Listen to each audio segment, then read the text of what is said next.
Hey, everybody, and welcome to the first episode of Eating at a Meeting for 2025. And I almost said 2024, 2025, and day 2 of the year. And I'm excited to bring to you from across the pond, I do this wrong all the time, Hugo Campbell, who is the co-founder of Togather. Make sure that we say that right. Togather, not together, but Togather, which is an event booking platform based in the UK. He launched the company in 2017 with his friend and co-founder Digby Volrath, initially under the name Feasted. But they just put out in December, they put out some statistics on events that they've tracked through the year through their platform. And I'm going to start off with this because this is the huge statistic, is the demand for vegan options at events rose by 280% in 5 years. So, Hugo, welcome to the show. And please tell us what that means and how you got that. Yes, absolutely. So, firstly, congratulations on saying 2025 first time around. No way that I'll be getting it wrong for at least another month. So, well done. So, Thank you. And thanks very much for having me. And I'm Hugo, co-founder of Togather. We are the UK's largest events booking platform. People use us to book event suppliers for all manner of stuff. If you go on togather.com, you'll see the website which people use to book for weddings, for corporate events, all manner of private parties. It's very similar to the way that an Airbnb would work, a marketplace. And then we also do a lot of live events as well. So music festivals, cultural events. The largest event we do in terms of people attending is Pride in London, which is 1.5 million people who attend that in one day. And so we provide the F&B at those events. We curate the suppliers and work very closely with them to provide the sort of food and drinks there. And that's where all the data that we have from this report has come from, everything that we've seen at live events over the last few years. And as you mentioned, there's been a really staggering increase in vegan options in terms of sales of vegan products. And there are a number of really good reasons behind that, all of them positive.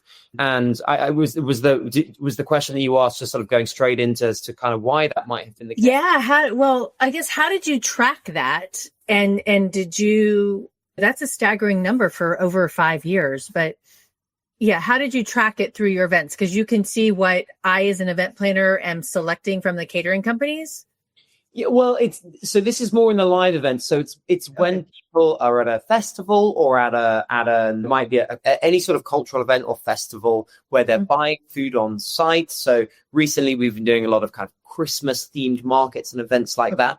And it's at these events where we're seeing that real rise in people going for vegan options. So we were providing the F&B, the food and beverages and bars and food at around 150 live events over the course of last year. These vary in size from a few thousand people up to Pride, which is 1.5 million in one day, to festivals where you have 50,000 people attending each day for 5 days. So you see data in a slightly different way. But we get all of the sales data that happens there. And so we're able to see in real time what's selling well, which dishes, able to compare them very easily to the previous year and how those have done and where we've seen increases, where we've seen decreases. And ultimately it comes from about 20 million points of data that we have over the last, since 2017, which is what food was bought, when was it bought, where was it bought, what's the demographic of the people who are buying it. And one thing that's very clear is that vegetarian and vegan options, and vegan options in particular, are becoming significantly and exponentially more popular. They are consistently growing as more of the UK becomes vegan, and more importantly for this specifically, more of the population who may not necessarily identify as vegan are purchasing vegan products at an event because they see them being a really good, tasty option that are providing.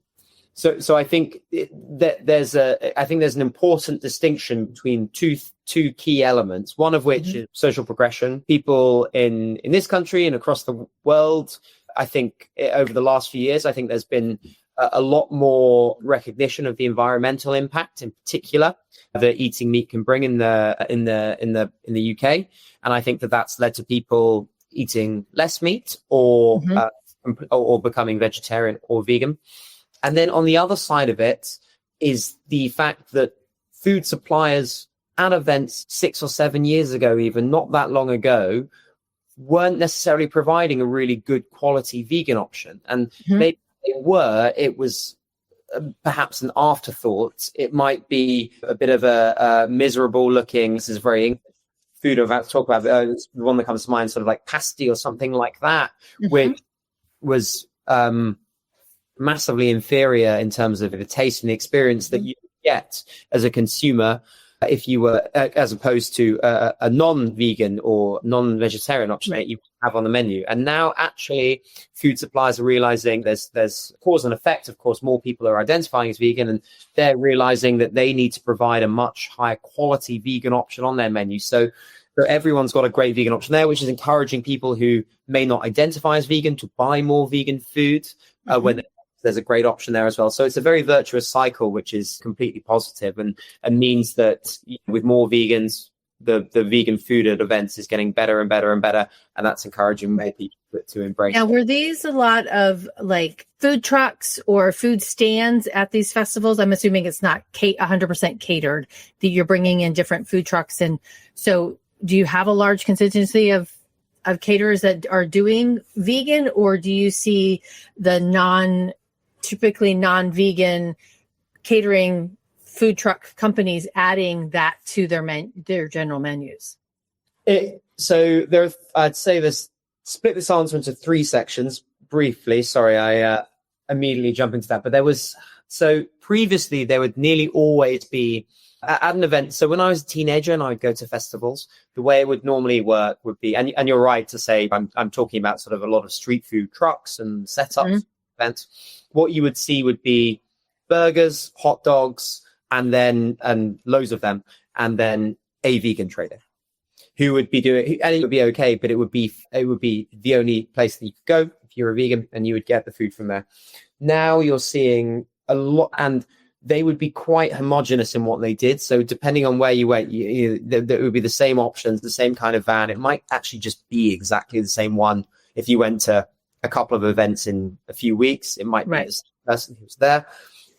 Now the options of vegan only traders are very, very different. So obviously I think there's the fake meat trend as well, which is a big thing here. So there are a lot of vegan suppliers at events it's not necessarily coming from a health first perspective, it's coming from a taste first perspective. So I'm thinking about one of our suppliers, a really popular one at live events called Chicken-ish, where the name implies, but it's fake, it's fried chicken, it's vegan fried chicken, and they're incredibly popular, and people go to it as a treat rather than as an obligation, and because they're a vegan, it was the only place they had to go. And that means that it's popular with people who might not necessarily just be vegan, but will also go there because they know it's going to be delicious. And so a lot of vegan specific suppliers have moved perhaps further from a health first perspective to a taste first perspective, not saying that they don't provide healthy options too,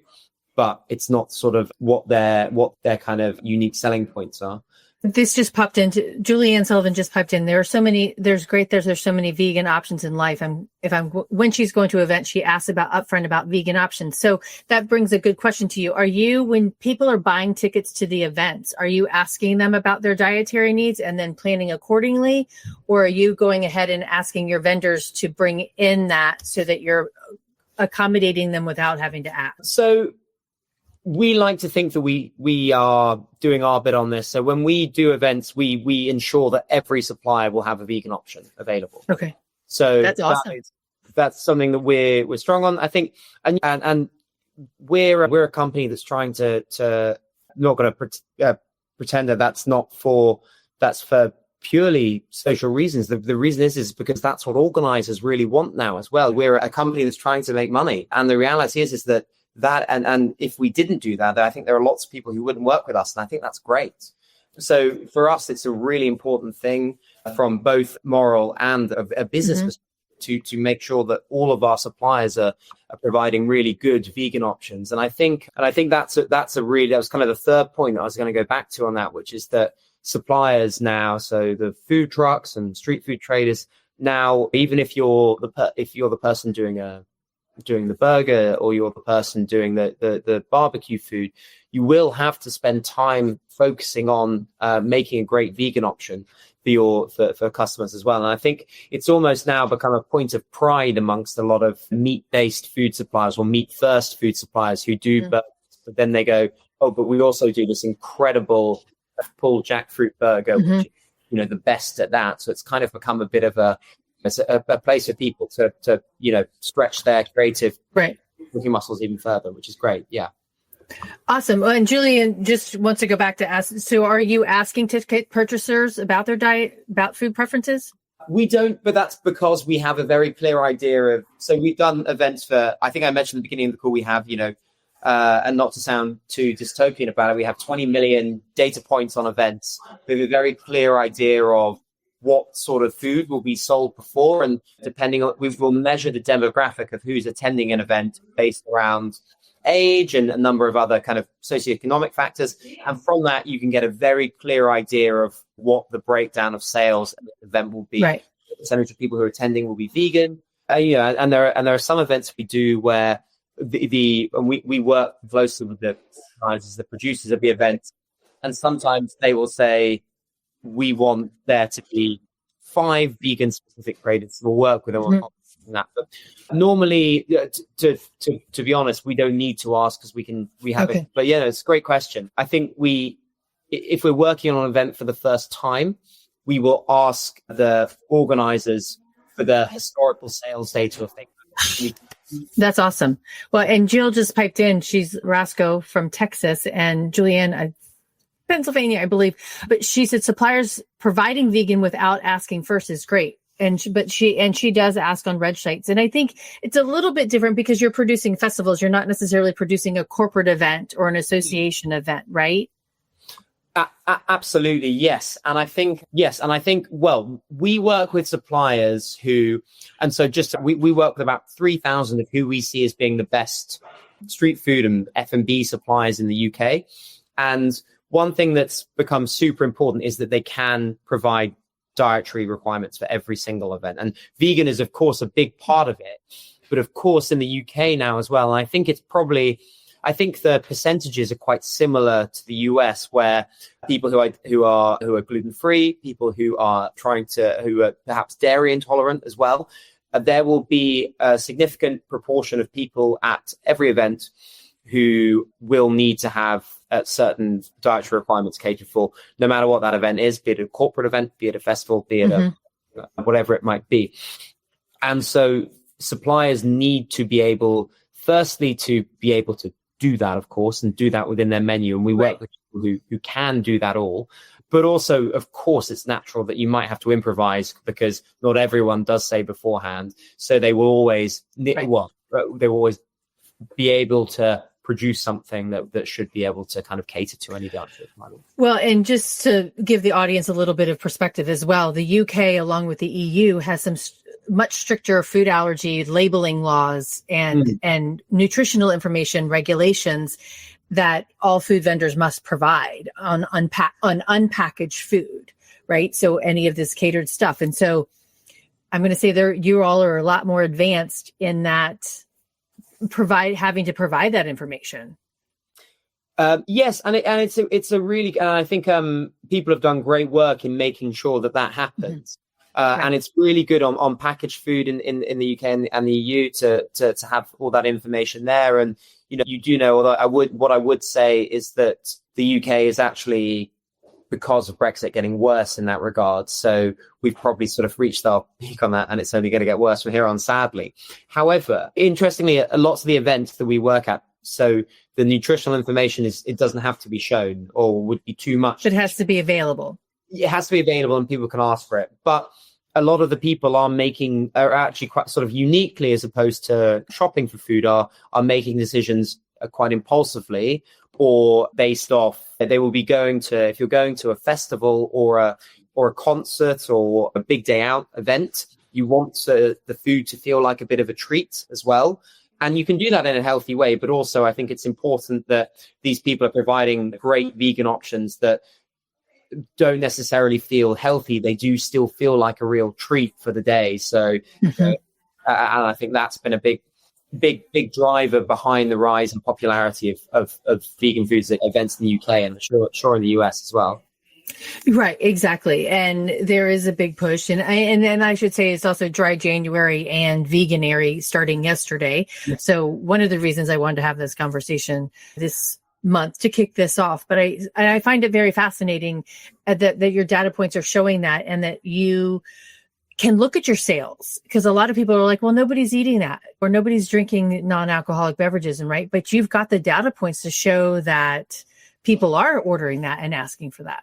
Yeah, massively. And I think a lot of it's driven by changing attitudes in younger generations as well. Mm-hmm. I think we've seen the majority, while we do events for all demographics in one form or another, kind of particularly sort of age demographics, the majority are for millennial and Gen Z majority events. Okay. I think that those stats are probably heavily driven by changing attitudes. Right. A number of reasons for that. I think the one that I mentioned earlier is a recognition of environmental responsibility in particular. Mm-hmm. I think is a big driving point behind why a lot of people that I know are becoming vegan or have been vegan. And I think that people are really taking that very seriously. I think that's really reflected in Gen Z as well. I work with and have younger cousins who, I'm 33, so I'm not Gen Z myself, but have a lot of the younger relatives who they take their environmental responsibilities very, very seriously. Mm-hmm. And I think it's a really, really great thing, and something that's one of the reasons as to why we're seeing this growth as well. Yeah. Sure. Yeah, no, I think it is that generation as well. But so it would be interesting.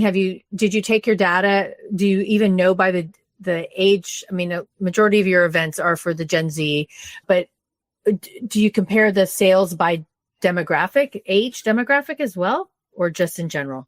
Yes. And we haven't done that in this situation. We could get, but I know from I can't tell you the exact answers, but I do know that vegan sales are significantly higher I could probably get this for you, significantly higher at events that are millennial and Gen Z dominated. And then in the events that we do that the average age is probably 40 plus, that drops. Although I'm not sure exactly what it drops to, but there is a significant difference between it. Okay. All right. Well, okay. So the other stat I found interesting from all of your reporting from your press release too was that non-alcoholic drink sales increased by 35%. Is that over the 5 years or just in the 2024? That's the same time frame as the food. Okay. And then and I think it was a lager. Was that the right kind of beer? The non-alcoholic lager that was? Yes. Yeah. Okay. So that's that's been the best-selling non-alcoholic beverage specifically. Okay. The kind of just non-alcoholic beer, which is proving to be a real. And if you look at it from an event perspective, I think a non-alcoholic beer makes complete sense, where they still want to feel like you're having a drink to celebrate, and I think beer is quite nice, I think, right. and so people will but people don't necessarily want to go and get really drunk at events in the same way that they might have before. It's a fundamental change between, I'd say, my generation, my generation. Yeah, I remember when, and I think this is a really great change, but when I was a teenager, and I live in the UK where probably drinking standards are slightly different than they are in the US, and going to a music festival as a teenager, even when you're before 18, was all about drinking as much as you possibly can, and that was part of the fun of it. And I think there is a complete shift in that, and it's not to say that Gen Z or Gen Z don't drink at all. They do, but in far lower quantity and far more responsibly, which I think is great. And that means that there's more non-alcoholic drinks that are factored into that as well. Right. And I know the other one, the second one, the runner up was the mojito, the non-alcoholic mojito. Yeah. So it's a similar trend where I think it's drinks that people want to have that you part of the reason why having an alcoholic drink is fun at an event or a festival is because it supplements the feeling that you're at an event that's fun, and kind of part of it's adding to that. And I think going through in the kind of choices of non-alcoholic drinks, they're kind of drinks that people associate, I guess, with having a fun time. But you can have a non-alcoholic drink and feel like you're really getting into the spirit of the festival or whatever the event might be. I'm curious on the sales went up by 35% for those. Did the sale of waters and sodas stay the same? Yes, that rise is in, I believe that rise is basically people who would have potentially previously bought an alcoholic drink, is largely based off that. So there's a slight fall in alcoholic drinks, a rise in non-alcoholic drinks, soft drinks and water staying roughly the same. And I think I think that's a part of it as well, is that, and it's actually, I will refer back to what I just said about it feeling like an event and an occasion. I think often people who maybe are alcohol free can feel when you go to, let's say, Glastonbury or something in the UK, which is a huge festival, buying a Coca-Cola or something can make you feel a bit like you're getting something a bit boring, or everyday, a bit of an everyday. Whereas getting, for example, an alcoholic mojito makes you feel like you're kind of getting into the spirit of the festival a bit more. And I think that's a big reason as to why they've risen in popularity, and so a lot more people are choosing not to drink or drink in a lot more moderation as well.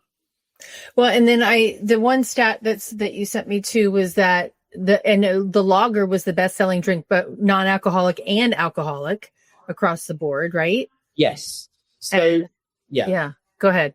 It's not to say that alcohol is still is out. People are still drinking a lot of alcoholic drinks at events, but we are starting to see a shift in the popularity of non-alcoholic, kind of impinging on those sales a bit. And I think, and it's never going to happen, nothing like that's ever going to happen overnight. And I think, and the UK has traditionally, particularly with events, had quite everything's an excuse to have a few alcoholic drinks. It's sort of often the kind of the feel going into them. And certainly was the case when I was growing up. And I think that's starting to change. So it's a bit of it's a not necessarily, I think the percentages we're talking about aren't as much as the shift in vegan food. Okay. But it's happening a bit slower, but it's still very significant. Yeah, no, I think, I mean, alcohol, I was having a conversation 2 days ago with my friend David, and it's a yes and. We're not asking you to remove all alcohol. We're asking you to add the non-alcoholic options and the vegan options. We're not telling you to replace the hamburger completely, right? Absolutely. And I think that if I look at a 3-day festival, as someone's behavior over the course of that, what you'll often see. So in the UK, there's a big culture of music festivals where people go for 3 days, you camp for 2 nights. It's sort of a bit of a rite of passage as a teenager. I know they also exist in the US, but it's a slightly different feel to them. It's kind of more of like a rite of passage as a teenager. People do kind of one a summer, and it's a bit of a kind of traditional kind of routine, and they're a bit grubby, and it's all about the camping, and it's that as well. And it's saying with non-alcoholic drinks and vegan food, you're there for 3 days. It's sort of like being on a holiday. You might not be changing every single meal to vegan. You're probably having 7 or 8 meals across the course of the whole thing with the food truck. Whereas in the past, you might have 0. Now you might buy 1, 2, or 3 that are vegan. Likewise with non-alcoholic drinks, you might be drinking, but then you across the weekend, but you might drink less and 1 or a couple of non-alcoholic drinks a day that you wouldn't have had before. So yeah, it's a lot of it's not a huge cultural shift that's happened overnight, or one that's even happened yet. They're just in motion. And I think certainly vegan options and more vegetarian options, I'm sure, will continue to grow in popularity. And non-alcoholic options, I'm slightly more skeptical on whether the growth will continue. I'm very interested to see, because it seems like it's sort of reached a bit of a plateau in the UK at least. And that's only that I'm seeing from across wider industries, not just events, festivals, etc. Now, so you've had this company 7 years now. Is that right? Yes. And I mean, you're business owners, so you're looking at your data, but what made you focus on the types of food? I mean, and then I'm saying this because I want to promote to catering companies. I'm like, look at what's selling and what's not selling, right? And even to meeting planners, I'm like, why order bagels when nobody's eating bagels, right? Yeah. Why spend your money on it? So what prompted you to look at those specific data points? And by showing those data points to some of your vendors, did they change their perspective and their offerings?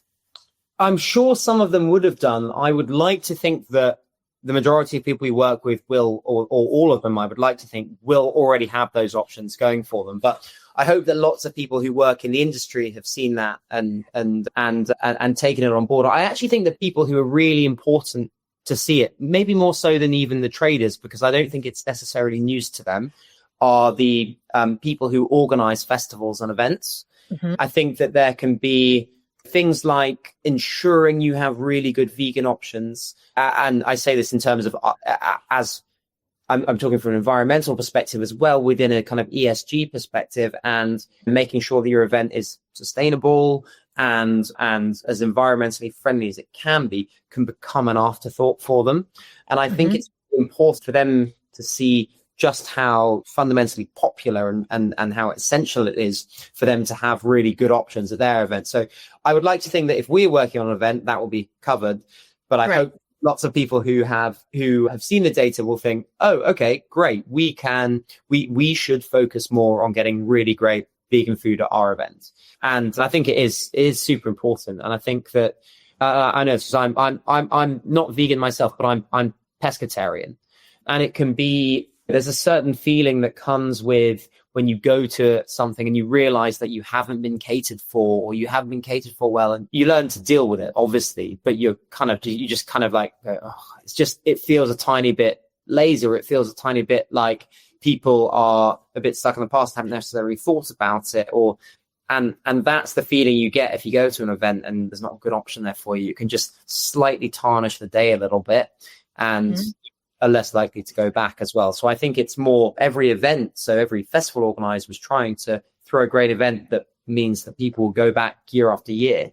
Having, I think, good food and really good vegan options being a vital part of that is going to be totally essential to them going forwards.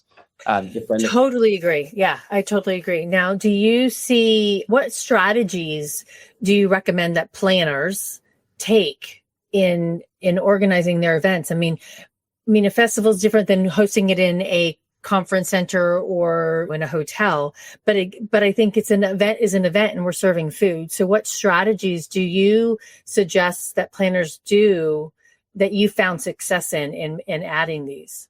Yeah, absolutely. Do you know what? I'm not necessarily going to say a strategy, but my advice would be take it seriously, because food for decades and decades has been an afterthought at an event. When I talk about to my parents about weddings that they went to, or corporate events, or let alone festivals where no one gave a damn about what the food was. But like in the back then, food was so much of an afterthought to register. You get something and it would be fuel. Now attitudes towards food have totally shifted from younger generations. I mean, like, we live in Moroccan. I think it's something crazy, like 60% of Gen Z and millennials take photos of their food at a restaurant before they eat it. I know that's a bit of a silly stat, but it's like food is fundamental to their identities, the way they live their lives. This didn't exist when I went to festivals. Well, exactly. It's just become such an important part of people's identities and how they enjoy themselves at an event. So if you're thinking of food, if food is an afterthought, then you're organizing your event wrong, because it's the thing that it's totally vital to people having a really good time. And there's almost no element of an event that you can organize which, if it's not up to standard, or if it goes wrong, it will have quite a big detrimental effect on the day. Point number one, people will completely notice, and it will be a bad mark for the event. But also point number two, people get really annoyed when they're hungry. So if the food's not good or there's not enough of it, it has to be central to everything. Mm-hmm. And I think that we still deal with lots of organizers who haven't realized that or don't necessarily appreciate it enough. And I really do think like that's what I would say is it's not so much a set strategy because every event is slightly different, but like organizers should spend that time really thinking about what it is that their attendees or guests would like. And sometimes a little bit of thought can go a really long way. And so it doesn't and you find yourself, for example, booking the same caterer that you've booked for the last 8 years for this event because it's an easy thing to do. So I'd say making sure that you're putting thought into it. And of course, that comes with catering for dietary requirements, making sure that there are really amazing vegan options. That's a huge part of how that should come into the thinking there. But really considering what it is that people would want to eat, because you will have done, I've done a million times where you go to events where the food feels like a total afterthought. And so it's just a bit disappointing and can sometimes slightly tarnish a wider event, even if lots of other parts of it are organized brilliantly. Right. Mm-hmm. And so on the other side of it, if the food is brilliant and the event's not that good, you can get away with a hell of a lot because people are talking about the food all night. Right, exactly. Good or bad, and you want them to talk about good. So, does any of your data do you look at like comments on Instagram and things like that at the events to see like, are people taking pictures of the food that they're eating at the festival? Are they complaining about the food? Is that part of any of your data? Yeah, well, it's not necessarily part of our data as such, but it is part of something, a lot of what we look at. So we'll always keep an eye on that. We work with a lot of suppliers who are quite well known themselves, well known in the context of the British street food scene, where they'll have fans who will follow them, comment on everything they do, maybe follow them to an event. Yeah, for sure. It's more, I'd say, less so in the context of an event taking place. Of course, we'll see some stuff coming through, and it's really lovely for us when we see people enjoying or tagging or raving about the food on social media. That's great. Mm-hmm. But it's a big part of our supplier approval process. So there's slightly, and it's hard to quantify this because there are a number of qualitative factors that we take on board when we choose to work with a supplier or not. One of them is their social media feedback. So do they have people saying, "I loved your food, can't wait," and people are very effusive about food. They love talking about it. They love saying thank you to chefs and street food suppliers when they've done a great job. So you'll often see there's lots of feedback and comments about suppliers. So yeah, it's a big part of how we onboard the suppliers for sure. Okay. All right. No, that's awesome. Because you don't want to bring a street food vendor to a festival and nobody buy their food. Or yes, that would not be good. And I know enough traders down the years who that kind of stuff has happened to, and normally it's because we work very closely with them on there to refine their offerings and a lot of stuff that goes on about. And it's a very interesting one with vegan suppliers as well, because a lot of the choices get made about what people see on the sign. Food. So if you're just selling vegan food, you might not necessarily just want to put vegan up there. You might want to put, for example, Chicken-ish. Will just put their name, and you will have people who will come there and they will realize that they're just doing vegan options, but they'll go, "Oh, actually, those look fantastic, and that's what I want to have." Okay. Yeah, I mean, it is the marketing, and I know there was a bakery here in the US that instead of promoting herself as a vegan bakery or an allergy, it helped her not to promote that, just to get people in to come and enjoy she did say it, but it wasn't on her thing as, "Hey, I'm a vegan bakery." Oh, yeah. It's not that you would ever pretend that it wasn't the case, but right. You don't necessarily have to be totally upfront about the fact that that's the case. I think we've seen it where we all now know, I think, or lots of people know that vegan fake meat products can be absolutely delicious and in many cases even better than the original might. So I think the more you can prove that to people is a great thing. Yeah, exactly. Now, another thing that I thought was interesting from your stats is that Moroccan food rose by a dramatic 300% in popularity. Yes. With Harissa Chicken. Harissa's awesome. I love that flavor. But are there any other things was the burger still? What kind of foods were eaten across the board? Yeah, so you'll always see. So the sad reality, or if you want to say it sad, I would say it's not sad, but the unoriginal reality is that burgers will nearly always be the best-selling food at any given event. It's I don't know what it's like in the US, but even like at every restaurant, the burger will always be the best-selling item on the menu. I always remember speaking to someone at quite a well-known Mexican chain here in the UK who was saying, we put a burger on our menu and it became the best-selling item on that. So kind of whatever happens, whatever you do in the UK, the burger will end up being the best-selling one. A lot of burger suppliers now doing great vegan options as well, which is really good. Well, Taco Bell just added chicken nuggets to their menu here in the States. Who did? Taco Bell. Yes. Yeah. That sounds... Which just seems kind of odd for Taco Bell to do, but yeah. Similar to what I was talking about. Yeah. And so, yeah, and I'd say, the favorites, like you always see burgers being pretty universally popular at kind of any event that we do. Mm-hmm. The Moroccan food is quite a specific rise there. And to be honest, that's a slightly, I don't know, sensationalist stat because it was quite low in sales before and has risen. Okay. Mm-hmm. But it's still great to see because Moroccan food is great. But I would say that maybe the most significant rise in popularity, Greek food has become a staple at UK events. So souvlaki wraps have become absolutely huge. And now, a few years ago, it would have been quite rare to have seen a Greek supplier. And now you'll have at least one at nearly every single major event. And they're so popular. So I think there's been an added, massively raised appreciation for kind of Greek food at events, which is okay. And I just think international food in general too. I mean, it's got people are not vying for it, but craving it, right? They're looking to try new things.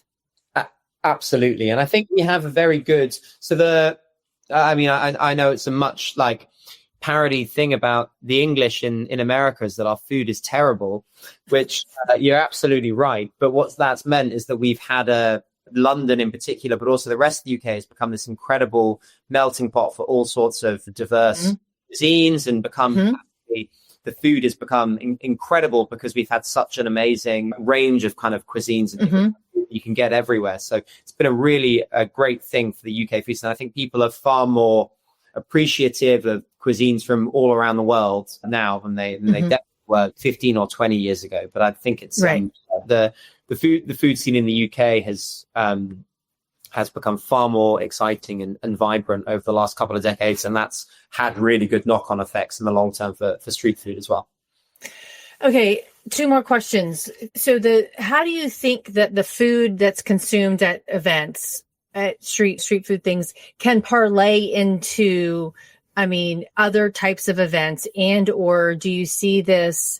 I see it as a broader societal change in general, and you've kind of alluded to that as well. But do you think we can translate the food eaten at festivals to catered events? Absolutely. I think so. And I think it's all a stat that I always love in the UK, and I don't know what this is in the US, but 30% of weddings now use street food. In some capacity. Really?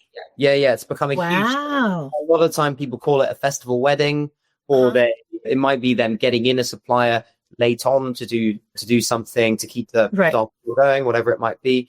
UK weddings go very late, which I feel like in the US they tend to end a bit early.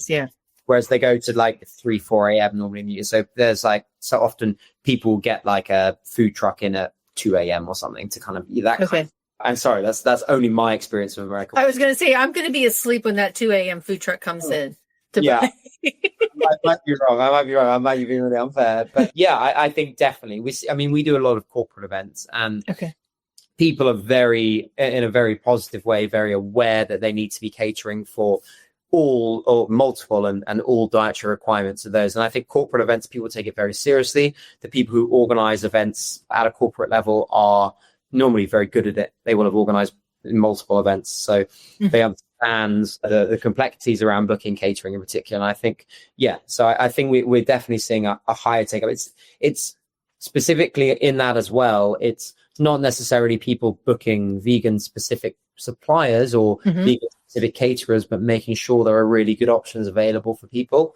We definitely see that. We have a lot of people book caterers for weddings through us, and I always kind of don't even think about the fact that someone wouldn't have a vegan option. It's basically obligatory now that you would have something there.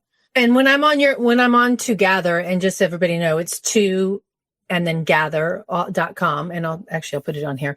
Can they say, hey, I'm looking for a vegan caterer? Absolutely. And they can sort by that? Yeah. So you could sort by vegan, and as a rule, any supplier. I believe I believe that 95% of suppliers who quoted for any event would be able to provide a vegan option, even if they weren't vegan specific. But there are numerous vegan specific caterers, and you can specify that you'd only want to book one of them. Well, and this just popped into my head too, but I'm like thinking, you've got these street food vendors. It's not like they have a commissary right in the big kitchen in the right back or the back of the truck to come in and change up a variety of things. So it's really important for you, like you said, to think through it. Yes. And make sure that you've got your options, because you're in an off-site, you're in the middle of a field or wherever, and you just can't go to Whole Foods or whatever. What's your big grocery store there, and buy food on the fly? Yeah, the one that you'd want to reference probably be Tesco's. That's the one. Okay. That's the, if you ever want to talk to an English person about a grocery store, you probably think Tesco's. But we have Whole Foods too. Oh, you do? Okay. Yeah, we do. Okay. But not as widespread. Okay. Yeah, you just can't run to the grocery store when you're at a festival to change it up and make something different. Yeah.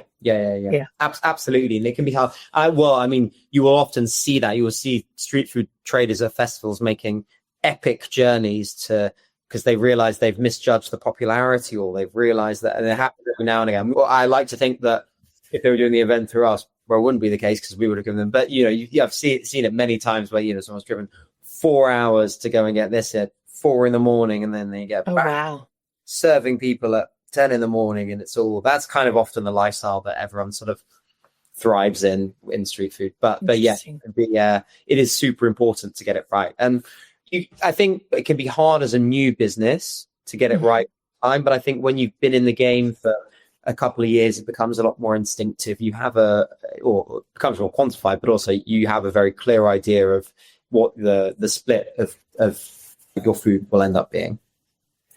Okay. No, that's awesome. And I love the fact that you've got the data there that you can show catering companies and food trucks. These are the trends that we're seeing. And somebody sent me the trend from Vegan Food and Drink magazine, I think it was, and said, hey, and that's how I found you.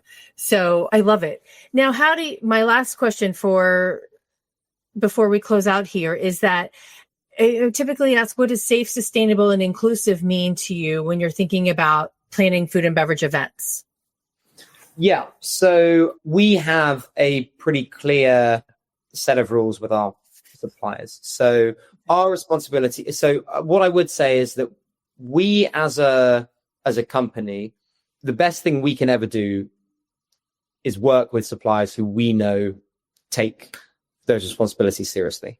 Okay. And it's something that we make sure that we do when we so to be honest, with the majority of suppliers that we work with, I'm not really worried that they're going to not be taking safety, sustainability seriously, because we know they do, and most of them are really fantastic about it. We have a charter that they have to abide by at events, which is emissions based, but it's also making sure that they're using compostable cutlery and crockery, and using certain types of electricity generators rather than ones that are not very sustainable. So we have those regulations in place. The truth is, it's not really needed that much, because most of the suppliers, as a rule, are taking that side of things seriously. I think lots of festivals won't work with you if you're not doing that. Lots of corporate events probably won't hire you if you're not doing that, because they have those responsibilities that they have to take seriously. So it's to be honest, something that's become a lot better. I would say that that's something that organizers have to do themselves. So, for example, if you're a festival owner, you're going to have to, as you're going to have to go out of your way to ensure that that's the case if you're not using us. But like, you're going to have to go out of your way to kind of make sure that people take those responsibilities seriously. Whereas, for example, in Holland, there are mandated laws around a lot of environmental, in particular, features about festivals, which means that there's no way that an organizer is forced to think about it from the start, which I think is a really good thing. Whereas in the UK, that doesn't exist. So it kind of has to come off the back of the organizer. And of course, lots of it is consumer driven as well, because if it factors into lots of particularly young people's opinions when they're going to an event as to whether it is going to be a sustainable event. Right. Exactly. All right. Is there anything that you want to share with everybody about what you think of 2025 and the stats that you think of how they'll change? Yeah. Where they'll go? Well, I touched on it earlier. I'll be very interested. So I think our sales of vegan food at events will continue to rise in a steady way, and that they have over the last few years. I think that'll be great. I think what I'm interested to see is whether non-alcoholic sales continue to rise, because they've a lot of the stuff that I'm seeing is about it slightly plateauing, and companies and people, a few kind of non-alcoholic companies kind of starting to be in a bit more trouble. And maybe it's because the market got a bit oversaturated with lots of new non-alcoholic brands appearing in the UK. But I wonder if that's going to continue to rise at the same rate. My guess is it probably won't. And then, I think we'll see more and more people going vegetarian, going vegan in the UK, and making that kind of conscious decision to do that, because I keep going back to the environmental point, and I know there are many reasons as to why, many very good and valid reasons why people would be vegan, but I think that people are becoming so much more conscious of that I think the percentage of particularly Gen Z people who grow up, and maybe they've not grown up as vegans or vegetarians because their family won't have been, but will be making that conscious decision, I think will grow. And it's a great positive change. Yeah, exactly. Well, thank you so much, Hugo. I appreciate it. Here is Hugo's website, togather.com. And if you want to get a hold of him directly, you can find him on LinkedIn under Hugo Campbell. I think that's how I found you as well. But yeah, thank you so much. I really appreciate it. And actually, we got a comment in here real quick. Jen just said, great perspective. Thanks for sharing on the topic of non-alcoholic. You're welcome. Well, yes, I'd be interested to see how it continues to grow. I'm still not convinced that my view is correct, but I'll be very interested to see what happens there. Yeah, we should come back next year and talk about what you saw changing over the year. Yeah. Okay. I love that. Okay, awesome. Well, everybody, Happy New Year, 2025. And Hugo, keep it up. I'm really interested in staying in touch and learning what more Togather is doing in the UK, and maybe I should come to one of your festivals. So. Yeah, absolutely. Well, if you're ever over in the UK, then let me know. I will. I'm sad. You're in North Carolina, right? Yes. Mm-hmm. I've been to South Carolina before. It's very close. Yeah. And it's a beautiful part of the world. That's all I know. Yes. Likewise. So, all right. Thanks, everybody. Thanks for listening to the Eating at a Meeting podcast, where every meal matters. I'm Tracy Stuckrath, your food and beverage inclusion expert. Call me and let's get started right now on creating safe and inclusive food and beverage experiences for your customers, your employees, and your communities. Share the podcast with your friends and colleagues at our Eating at a Meeting Facebook page and on all podcast platforms. To learn more about me and receive valuable information, go to tracystuckrath.com. And if you'd like more information on how to feed engagement, nourish inclusion, and bolster your bottom line, then visit eatingatameeting.com.